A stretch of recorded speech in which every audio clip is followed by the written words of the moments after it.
I'm Roy Potter, a former U.S. Army Lieutenant Colonel. Welcome to the Potter Exposit.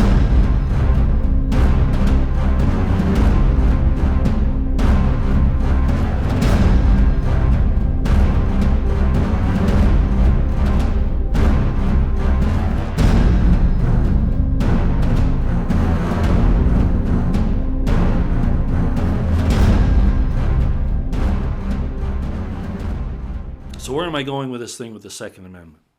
I'm not talking about violent revolution. I'm not talking about, there's no way you could fight the American military anyway. And that's really not what you want to do. You want to align yourselves with competent constitutional sheriff authority, governor authority, those types of things, okay, if they exist. And in some states they don't, some counties they don't. But you need to search those people out and know who your allies are and who you can depend upon.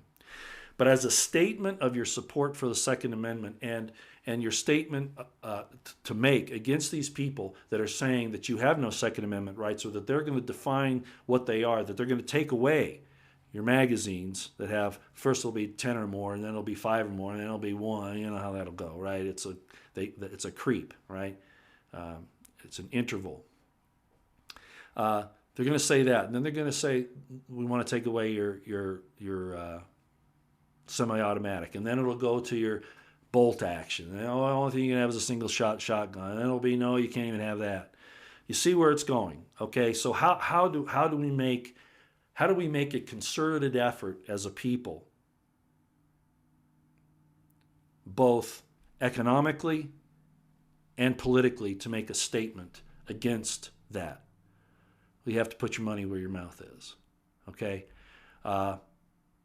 And what I'm going to encourage you all to do is to exercise your Second Amendment rights en masse. And I hope that you take at least this aspect of my video. You can cut it out. By the way, anybody can use any of my videos. They're all, they're not up there. They're not copyrighted. You can send them out, use bits and pieces, just as long as you don't change the message. Some people have done that, and it really got me upset. As long as you don't edit it to make me say something that I didn't say, or the principle that I'm trying to explain. As long as you're not trying to do those things, change those, you can use them like you like. So take this bit here if you like. You need to put your money where your mouth is, and tell these leftist Marxists and even the rhinos, right, that not only do you stand for the Second Amendment, but you are going to exercise that right. A right is a responsibility, and I've talked about this before. It's not just a gift, it's a responsibility, because if you have a right, that means that you are willing to take it and have an ability to respond. Responsibility. That's what it means. You can't do it unless you want a firearm. So, I can't make that statement and not put my money where my mouth is. So again, what I'm saying is, if you do not have a firearm, it is time for you, especially a semi-automatic firearm, be it handgun, shotgun, or rifle, you need to take that economic, political statement and put it into reality and purchase one, even if you have to borrow the money. Borrow the money, that's against everything, right? I'm telling you, that's how important it is. Now, Obama, because of what he did, he was the greatest salesman for weapons in the history of the United States, because everybody knew he was going to try to take away the guns, right? And he didn't succeed in that. But he has been funding elements both in and out of the government to make sure that happens eventually, okay? And we're going to talk about that here again in a minute. Trump has made some statements and has done some things that are contrary to the Second Amendment. We need to send him a message. So with all of the threats that are being made about taking semi-automatic weapons, I imagine that gun sales have probably gone up again. Don't sit idly by. If you have a few $100s aside, if you have any means at all to go out and to purchase a semi-automatic rifle, do so. And I'm going to put my money where my mouth is, okay? Having been in the military for 28 odd years and the police for several years, I never wanted to ever have another military style weapon, ever. I just didn't want it. However, due to the fact that I believe that this political statement has to be made and has to be made en masse, they have to be shown that they're not going to be able to confiscate or ban these weapons because Americans are buying them in the droves. And then you need to make agreements with your local sheriff if they're constitutional and your governor, on how to defend these rights. But the first step is to exercise the right and to make sure that you own one. I heard Roger Stone say when he was rated that he's for the Second Amendment, but he's never owned a gun. Well, then he's not for the Second Amendment the way he needs to be. I'm not saying he's bad for doing that, but again, you can't have a right that you don't exercise because it's a responsibility, your ability to respond. So I'm going to ask everybody today to make a commitment and to send this out, to make a commitment to show that the American people are adamant that these threats to take away the weapons, is unacceptable, and that we're making a political statement in support of the Second Amendment with our pocketbooks. So I went out and I got one. AR-15. Like I said, I carried one of these things for years. And I never really ever wanted to even, I don't even like looking at them. Okay? So I bought this as a political statement. I put my money where my mouth is. It's a little more than I wanted to spend, right? But we have to make a statement. And we have to tell these demons, both in the government and out of the government, that we won't stand for it, that we're going to vote, not just at the ballot box, but with our pocketbooks, with our cash, with our buying power, and say, not only are you not going to ban these weapons, but we're going to get them en masse. And you can go the next step and say Molin Labe if you want. This isn't the time or the place for that. I'm just telling you, to exercise a right, you must take responsibility. You must obtain this or something like it so that you are exercising that right, so that you can respond as necessary, your responsibility. And that's the first step in securing your rights, is to exercise them. So again, I made this commitment, like I said, it's the last thing I wanted. I mean, literally, it's the last thing I wanted. But we need to make this political statement now, today, not tomorrow, today. Economically, this will say a lot. The numbers will say a lot. And they have in the past few years, they have. But we need to get more serious about it. And we need it to be something like this, okay? The thing that they're trying to get rid of. And I know that this has been used for evil. It's been used for good, too. Every tool can be used for good or evil. The tool shouldn't be banned. The criminal should be dealt with. So go out and get one for you today. Learn how to use it, take classes. Of course, I went through many, many years on how to use these. I'm very well trained. I'll just leave it at that. I'm very well trained. And, treat it safely, understand the concept of firearm safety, but become proficient with it as well.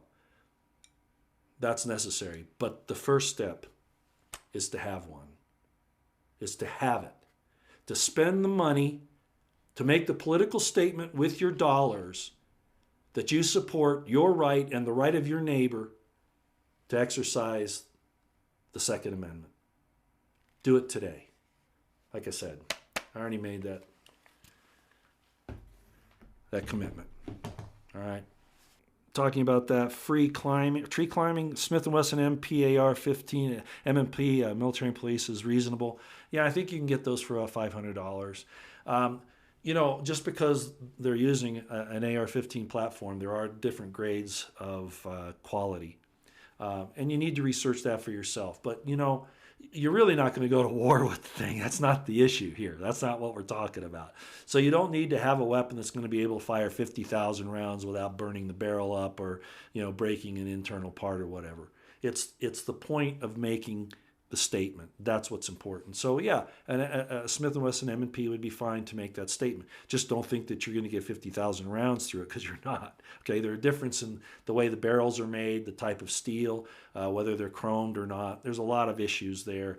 The important thing is to spend the money that you can and get something to make the statement. That's what's. Yeah, you can build your own, for instance. Yeah, that's a very good idea. So study all that. But what I'm saying right now is that we need to make this happen today, within the next few days. It needs to be a surge of purchases with people voting with their dollars. That no, you're not going to ban semi-automatic weapons or large capacity magazines, and you're sure as hell not going to confiscate them. Okay, that's the message that you need to be sending, and that's the best way to do it in my estimation at this time.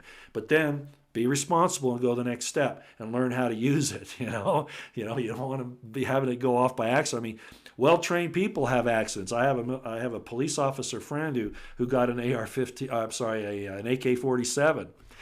Semi-auto was all it was. He was in his house and he let his guard down. He knows to keep the muzzle pointed in a safe direction, but he still had an unintended discharge, and it went through the ceiling, out through the roof of his house. So even well-trained people can have problems. So that's why when you have something like this, you always check. You always keep the barrel, the bore, you always keep the barrel pointed in a safe direction, and you double check 3 times whether it's loaded or not. That's what you see here in this. This is a plug here to show that there's nothing in the chamber, okay? So that I know that it's not loaded, okay? Now, if that wasn't in there, let me just show you this so you know real quick. If that wasn't in there, okay, and it was closed like that, and there's no magazine in there could still be a round in the chamber. So you got to keep it pointed in a safe direction. So you always check the chamber. And this one, you look in there, you put your finger in there, you make sure there's nothing there. Okay, you've seen me do that when I was out with my 4570. Well, it's the same with these. Okay, it's the same thing.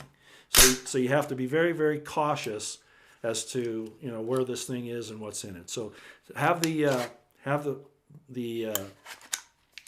time and the money and the commitment to learn how to use your weapon. Don't just buy one and then not go the next step and learn how to operate it safely. Okay. So there we go with the plug again, all right?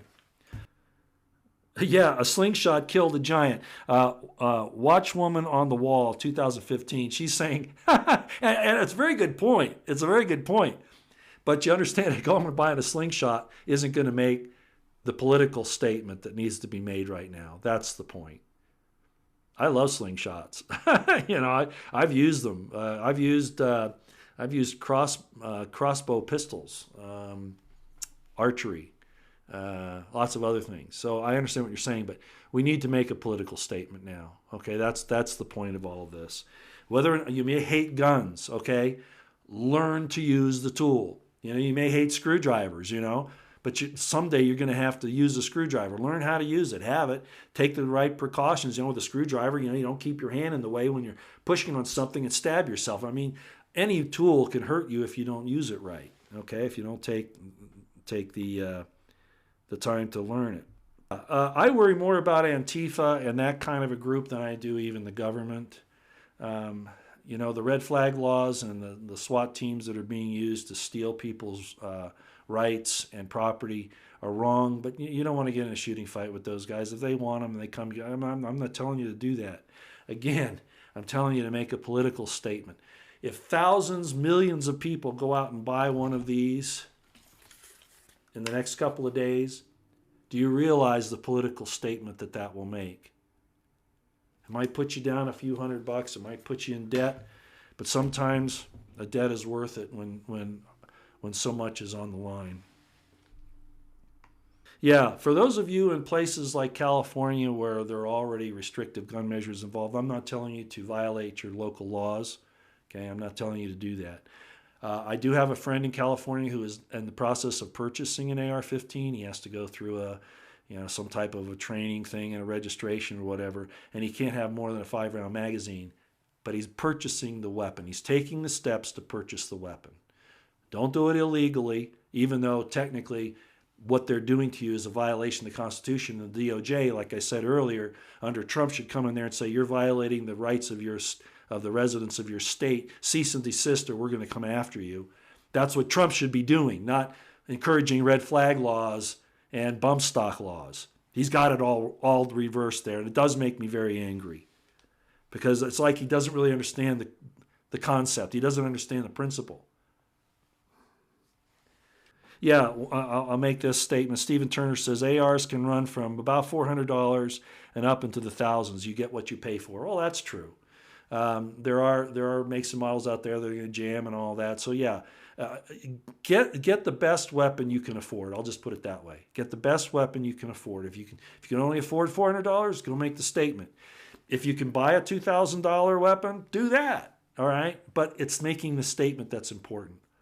And even the cheap ones will shoot. They might not stand up for a long time. You might have some jams and things like that, but you're making the statement, okay?